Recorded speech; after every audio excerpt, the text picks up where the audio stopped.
ম্যাচে ছন্দহীন, পরের ম্যাচে ছন্দ পাবার চেষ্টা, এবং শেষ ম্যাচে আমার কাছে মনে হয় যে একদমই সাম্বার ব্রাজিল ছন্দে ফিরেছে, স্কটল্যান্ডকে উড়িয়ে দিয়েছে। শুরুর দিকে কিছুটা হলেও আলোচনা ছিল স্কটিশরা একটা বড় চ্যালেঞ্জ হতেও পারে, but end of the day সেই চ্যালেঞ্জ ব্রাজিল ফেস করে নাই। 3-0 এই জয় ব্রাজিলকে টেবিল টপার, গোল ডিফারেন্সের হিসাবটা যদিও শেষ পর্যন্ত আসতেই হয়েছে, কারণ মরক্কো আসলে তাদের লাস্ট ম্যাচে হাইতির বিপক্ষে 4-2 ব্যবধানে জিতেছে। But end of the day ব্রাজিলের এই জয় ছাপিয়ে, স্বস্তি ছাপিয়ে, অস্বস্তির জায়গা নিয়ে আসলে ব্রাজিল স্কটল্যান্ড ম্যাচটা শেষ হয়েছে। এবং সেই অস্বস্তির নাম ভিনি জুনিয়র, যেই ফুটবলার ব্রাজিলের হয়ে রোনালদো এবং রিভালদোর পরে গ্রুপ স্টেজের সব ম্যাচে গোল করার রেকর্ড করেছেন, প্রথম, দ্বিতীয়, তৃতীয় সব ম্যাচের ম্যান অফ দ্য ম্যাচ, সব ম্যাচে গোল করা ভিনি জুনিয়র আজকের ম্যাচে হ্যাটট্রিক পান নাই, এবং সেই হ্যাটট্রিকটা তিনি ডিজার্ভ করতেন। সেই হ্যাটট্রিকটা হবার পরও হয় নাই। সেই হ্যাটট্রিকে তিনি গোল করার পরও গোলকে বাতিল করা হয়েছে রেফারির সিদ্ধান্তে। ঘটনাটা কি? ঘটনাটা আপনারা যারা খেলা দেখেছেন জানেন, আপনারা সোশ্যাল মিডিয়ায় দেখেছেন তারাও জানেন। একজন ফুটবলার, তিনি হচ্ছে ফরওয়ার্ড মুভমেন্টে রয়েছেন, আপনি সামনে এগিয়ে যাচ্ছেন, বলকে আপনি সামনে নিয়ে গোল করার জন্য আপনার মানে বল কিক করবেন সেরকম একটা মোশনের মধ্যে রয়েছেন। আটকাতে গিয়ে ডিফেন্ডার পেছন থেকে পা বাড়িয়ে দিয়েছে, আপনি কিন্তু ডিফেন্ডারের আগে অবস্থান করছেন, আপনার পা ডিফেন্ডারের আগে। এখন ওই পার্টিকুলার ডিফেন্ডার আপনাকে আটকাতে গিয়ে, গোল আটকাতে গিয়ে, আপনার যেই মুভমেন্ট সেটা স্টপ করতে গিয়ে তিনি পড়ে গেলেন, পেছনে থাকা ডিফেন্ডার, এটা উল্টা আপনার এগেনস্টে ফাউলের এলিগেশন গেল, গোল বাতিল হয়ে গেল। কোনোভাবে কি এটা অ্যাকসেপ্টেবল হইতে পারে?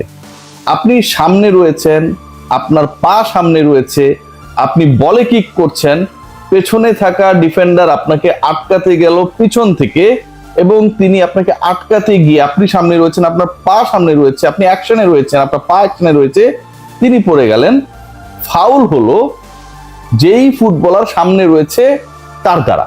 মানে এটা আমার কাছে খুবই অ্যাবসার্ড মনে হয়েছে, এবং এটার কারণে ওই মুহূর্তের যে ঘটনা এবং ফ্র্যাকশনস অফ সেকেন্ডসে ভিনি জুনিয়র যে গোলটা করলেন, যেই গোলটা বৈধ হলে তার হ্যাটট্রিক হতে পারতো, আফটার লিওনেল মেসি এবারের বিশ্বকাপে সেকেন্ড হ্যাটট্রিক হতে পারতো, সেই গোল শেষ পর্যন্ত বাতিল করে দেওয়া হলো।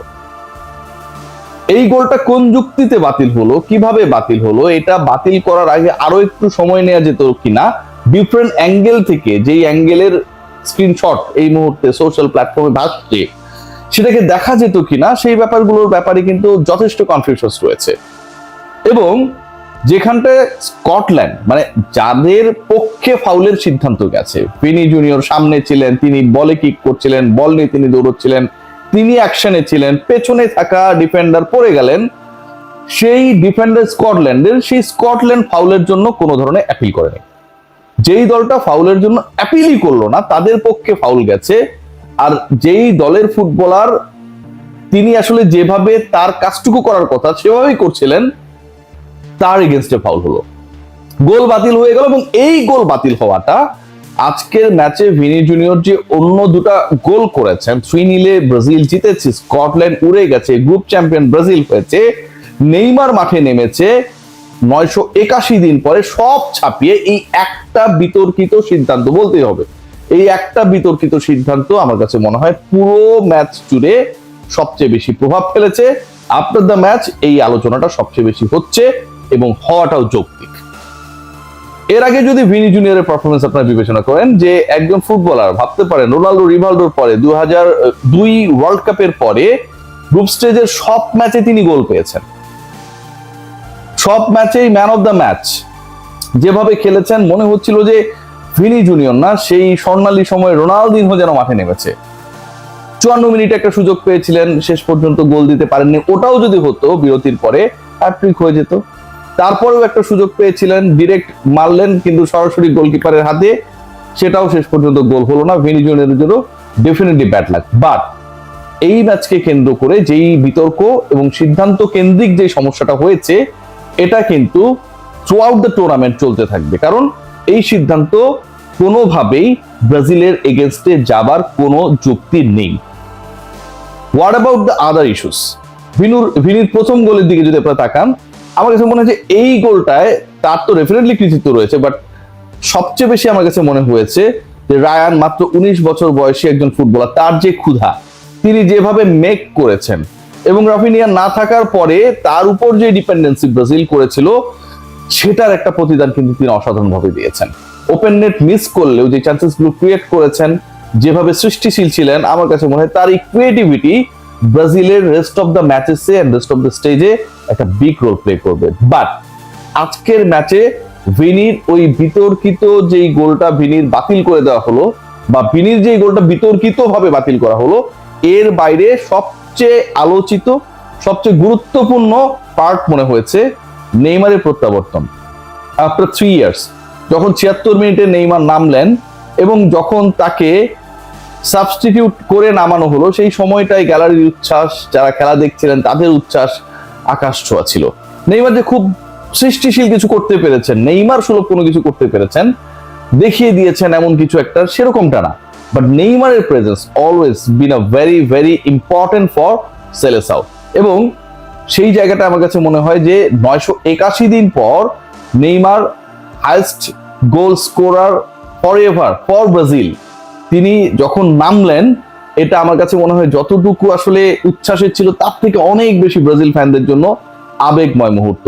এই ম্যাচে নেইমার আমার কাছে মনে হয় যে কিছুটা হলেও সতর্ক ছিলেন, এবং ওই সময়ের মধ্যে ব্রাজিল 3-0 এগিয়ে গেছে, খুব বেশি প্রেশারও ছিল না।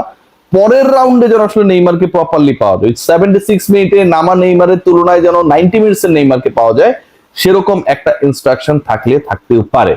বাট এই ম্যাচে আমার কাছে বেস্ট মনে হয়েছে, মানে গোলের কথা যদি আপনারা বলেন, সেটা হচ্ছে ম্যাথিয়াস কুনহার যেই 60 মিনিটের গোলটা, মানে অসাধারণ মেকিং, অসাধারণ পাসিং, মিডফিল্ড থেকে অসাধারণ ক্রিয়েশন, এন্ড ফাইনালি কুনহা যেভাবে ফিনিশ করেছেন, সেই আনন্দটা যেন তিনি ঠিক যেভাবে সাবস্টিটিউট নেইমারকে করে মাঠ থেকে বের হয়ে গেছেন, ঠিক ওই আনন্দের সমর্থক।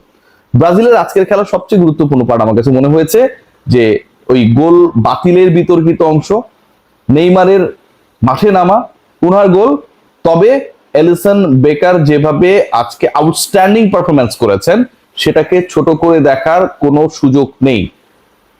আপনারা যদি খেয়াল করে 90 মিনিটের পরে যে ইনজুরি টাইম ছিল, সেখানটাও তিনি যেভাবে ঝাঁপিয়ে বল আটকেছেন, প্রথমার্ধে যেভাবে কিপিং করেছেন, ডি বক্সের বাইরে থেকে মারা বল যেভাবে ঠেকিয়েছেন, ভেতরে আসা বল যেভাবে ঠেকিয়েছেন, আমার কাছে মনে হয় যে আজকে Alisson Becker, the way he did his job, Scottish goalkeeper যদি তার 50%ও করতে পারতেন, তাহলে হয়তো ব্যবধানটা আরেকটু কম হতো।